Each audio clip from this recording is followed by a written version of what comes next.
Shared passwords can no longer protect enterprise Wi-Fi. 802.x provides identity-based access control essential for security and compliance. First, choose your EAP method. EAP-TLS offers the highest security via mutual certificate authentication, whilst PEEP MSCAP v2 is most widely deployed due to broader compatibility. Second, enforce strict certificate validation. Client devices must be provisioned to strictly validate the Radius server certificate to prevent credential harvesting attacks. Third, secure Radius shared secrets properly.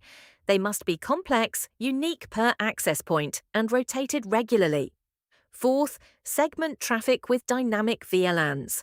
Radius allows it to segment traffic using a single corporate SSID.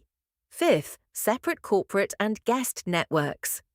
Guest Wi-Fi requires dedicated captive portal platforms on separate SSIDs and VLANs. Read the full guide at purple.ai